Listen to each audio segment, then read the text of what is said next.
We are live now. Welcome to middle education.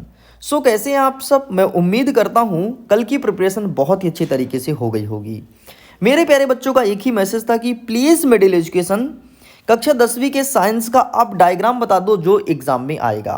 आपके पूरे किताब में, पूरे 200 पेज की किताब में से मैं निचोड़ करके लाया हूँ मात्र 10 डायग्राम। और अगर आप इन 10 डायग्राम को बहुत अच्छे से कर लेते हैं तो डेफिनेटली डायग्राम तुम्हारा बहुत अच्छा हो जाएगा।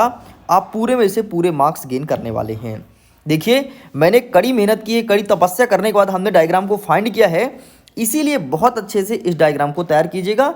इस वीडियो में हम आपको डायग्राम दिखाएंगे, उसका पीडीएफ देंगे और आपको बताएंगे कि डायग्राम किस प्रकार से बना करके कितना कुछ उसका नामकरण करना है। वीडियो में एंड तक बने रहना, डेफिनेटली बहुत मजा आएगा। देखो, यहाँ पर हमने स्पष्ट रूप से लिख दिया कि विज्ञान में पूछे जाने वाला महत्वपूर्ण चित्र। जो आप पीडीएफ देख रहे हैं यही पीडीएफ आपको मिल जाएगा। ये पीडीएफ प्रेजेंट कर रहा है मिडिल एजुकेशन यूट्यूब चैनल द्वारा। ठीक है, आगे देखते हैं। अगर आपने अभी तक यूट्यूब चैनल से नहीं जुड़ सकते हैं, इंस्टाग्राम से एंड टेलीग्राम से फॉलो कर सकते हैं। सभी का लिंक यहाँ पर सबमिट कर दिया गया है।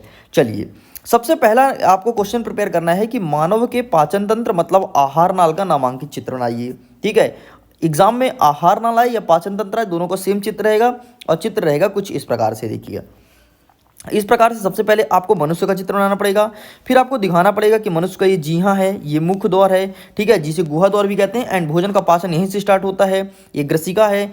फिर आगे बढ़ते हैं तो ये आपका डायफ्राम हो गया, ये आपका पित्ताशय हो गया, ठीक है, ये पित्त नली, ये यकृत और अग्नाशय आपको दिखाना पड़ेगा। नेक्स्ट इसे आमाशय कहते हैं, इसे क्षुद्रांत कहते हैं और इसी कारण व्यक्ति को भूख लगती है सबसे अधिक। ठीक है, इसे कहते हैं बृहदांत्र और ये हो गया आपका मल निकलने के लिए गुदा द्वार और ये है परिसेकिका।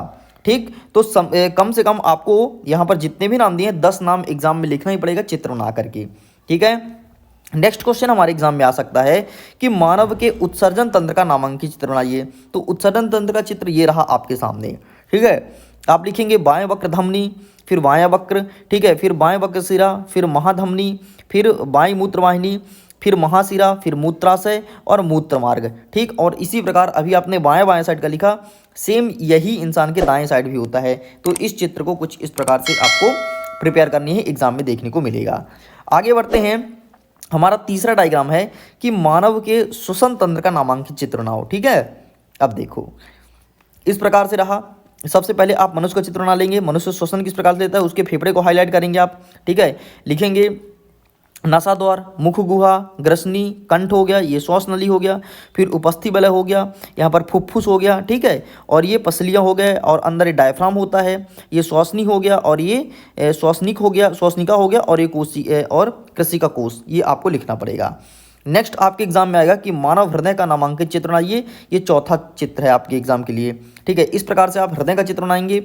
यहाँ पर लिखेंगे महाधमनी, यहाँ फुफ्फुस धमनी, फुफ्फुस शिराएं लिखेंगे, बायां अलिंद, ठीक है, और बायां निलय।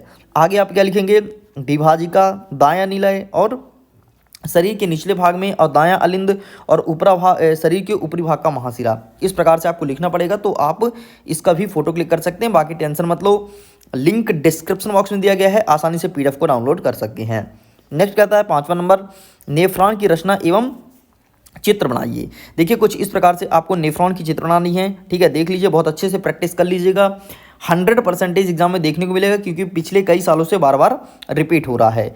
आगे देखते हैं। नेक्स्ट 6वां नंबर कहता है कि तंत्रिका कोशिका मतलब न्यूरॉन का नामांकित चित्र बनाना है। तो इस प्रकार से रहेगा आपके तंत्रिका कोशिका का चित्र, आप इसका भी फोटो क्लिक कर सकते हैं। चलिए आगे बढ़ते हैं। नेक्स्ट आपका 7वां चित्र आएगा कि मानव के मस्तिष्क का नामांकित चित्र बनाइए। ठीक है, अब आपको अपने दिमाग का चित्र बनाना है कि आपका दिमाग कैसे काम करता है। तो कुछ इस प्रकार से आप चित्र बनाएंगे। ये जो बाहर का पार्ट हो गया ये आपका खोपड़िया हो गया। ठीक है, इसके अंदर यहाँ पर होता है मध्य मस्तिष्क और इसके जो अंदर होता है इसे कहते हैं प्रमस्तिष्क। ठीक है, तो आपके खोपड़िया के अंदर होता है प्रमस्तिष्क, ध्यान रखना, और मध्य मस्तिष्क आपके बीचों बीच होता है कुछ यहाँ पर। आगे क्या लिखेंगे, आगे ये आपका मेरुरज्जु होता है। ठीक है, यहाँ पर मेडुला होता है, यहाँ पर अनुमस्तिष्क होता है। ठीक, और यहाँ पर बाकी पीयूष ग्रंथि होती है और पश्च मस्तिष्क। पूरा पूरा आपका इस प्रकार से नाम लिखना पड़ेगा। नामकरण करके जरूर आइएगा, अगर आप नामकरण नहीं करेंगे तो आपको पूरे पूरे नंबर नहीं मिलेंगे। चलिए आगे 8वां डायग्राम देखो, प्रतिवर्ती चाप का नामांकित चित्र बनाइए। ये आपके एग्जाम में देखने को मिलेगा, कुछ इस प्रकार से रहेगा प्रतिवर्ती चाप का डायग्राम। ठीक है, आपको नामकरण कुछ इस प्रकार से करना है। ये व्यक्ति का हाथ हो गया, ठीक कुछ इस प्रकार से दिखाएंगे एंड अच्छे से इसको देख लीजिए। चलिए आगे बढ़ते हैं। आपका 9वां चित्र हो गया कि मानव नेत्र का नामांकित चित्र बनाइए। अभी आपने हृदय का बनाया, सांस लेने के तरीके को बनाया, आपने अपनी धड़कनें बता दी, लेकिन अब आँख को दिखाइए। तो ये रहा भाई साहब आपका आँख। ठीक है, आँख का संरचना कुछ इस प्रकार से होता है। ठीक है, ये आपकी पुतली होती है, यहाँ पर आपका पंचतारिका होता है, यहाँ पर नेत्रोद होता है, यहाँ पर क्रिस्टली लेंस होता है। ठीक है, यहाँ पर सूक्ष्म मंडल होता है। ठीक, चलिए आगे देखते हैं। दृश्य पटल होता है, यहीं पर सीधे प्रकाश पड़ता है, व्यक्ति जब देखता है तो यहीं पर पड़ता है और यहीं पर उसके दृश्य पटल बनता है, मतलब यहीं से व्यक्ति को चीज़ें दिखाई देती है। ठीक है, और ये हो गया दिग्तंत्र हो गया। ठीक, ये कचाव द्रव्य हो गया जो भरा भरा होता है आपका सफ़ेद सफ़ेद, ये पूरा कचाव द्रव्य है। ठीक है, और ये हो गया पश्चिमी भी पेशियाँ हो गया। चलिए, तो इस प्रकार से ये आपका रहा 9वां डायग्राम। आगे देखते हैं 10वां डायग्राम क्या है कि कांच के प्रिज्म द्वारा श्वेत प्रकाश के वर्ण विक्षेपण का चित्र बनाना है। एंड इस डायग्राम को अच्छे से देख लीजिए, आपके एग्जाम में ये वाला क्वेश्चन कई बार रिपीट हुआ है। ध्यान रखिएगा, जब भी आप कलर लिखिएगा तो बच्चे कलर में कन्फ्यूज हो जाते हैं। नीचे हमेशा बैगनी लिखना और ऊपर लाल लिखना। ठीक है, इसका ट्रिक है एक, बै जा नी हा पी ना ला, बै जानी हापी नाला, बै जानी हापी नाला। बा मतलब बैगनी, जा मतलब जामुनी, नी मतलब नीला, और हा मतलब हरा, पी मतलब पीला, ना मतलब नारंगी और ला मतलब लाल। ठीक, इस प्रकार से आपको क्रम ध्यान रखना है, बैगनी रंग हमेशा नीचे रखना है। चलिए आगे बढ़ते हैं। एक अंतिम डायग्राम जो कि 11वां है, ये बूस्टर डायग्राम है। ठीक है, 100% एग्जाम में आता है। पुष्प के अनुप्रस्थ काट, सॉरी अंतर्ध काट का नामांकित चित्र बनाना है। एंड ये इस चित्र को अच्छे से देख लो, कहाँ पर वार्तिकाग्रिका होती है, कहाँ पर वर्तिका होती है, कहाँ पर होता है अंडाशय, कहाँ पर होता है परागकोश, कहाँ पर होता है पुतिंत और कहाँ पर होता है दल। ठीक है, परागकोश हमेशा ऊपर रहता है, वर्तिका और वर्तिकाग्रिका ये हमेशा यहाँ पर सेंटर में रहते हैं। ठीक है, और जो परागकोश होता है वो फूल के जो बीज होते हैं ना, उसे कहते हैं परागकोश। ठीक, तो इस प्रकार से आपके एग्जाम में ये चित्र देखने को मिलेगा।